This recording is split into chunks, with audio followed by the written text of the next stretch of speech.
We had a wonderful retreat with educators from 4 Henrico County public schools. We spent 4 days and 3 nights exploring issues of race and class and helping educators and administrators build skills around culturally relevant teaching practices, inclusive classroom management and family engagement practices, and building school community partnerships. So we spent 4 days at Sweetbriar with another team from Fair Oaks Elementary School, a team from Elko Middle School, and a team from Verina High School, and we all integrated and worked together. We were just getting the better understanding of how our upbringing and our background has helped to shape how we interact with our students and the beliefs that we may bring into our profession. Think about critical incidents in each of our lives. And just to get a better understanding of how those beliefs affect how we interact, and then make some changes so that we can better serve students.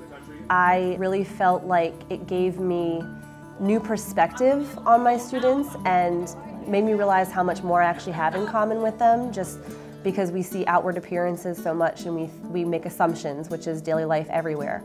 And so when you really get down to your own personal upbringing and everything that has made you who you are, you think about how much more you can actually connect with other people on so many different levels. It's been going really well. We've been doing, I guess, some digging into personal awareness of issues relating to gender and race and class, and how that maybe impacts the perspectives that we as individual teachers bring into our classroom.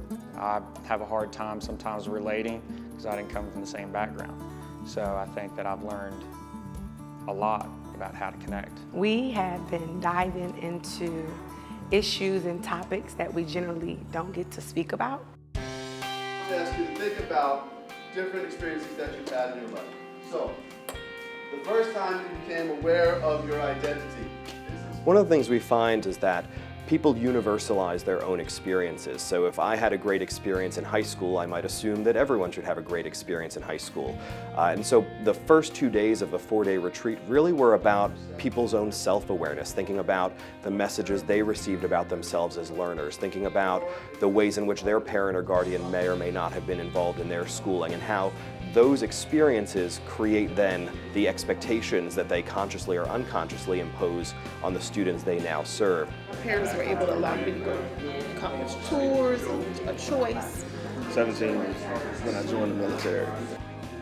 There was so much. It was really an intense 4 days. I mean, there were tears, there was laughter. We shared this common experience together, and we were really vulnerable with one another. This is actually something that has translated not only into me as a professional within the school district, but even into my own personal life. Relative social ranking.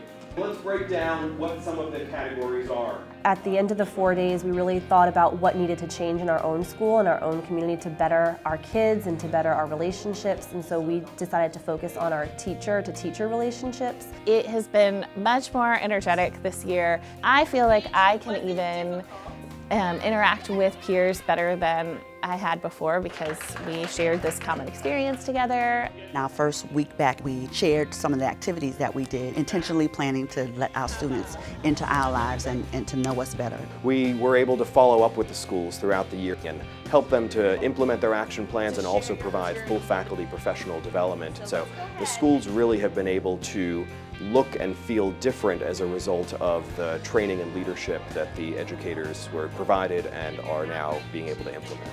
How does it feel to be part of a group, guys? Based on your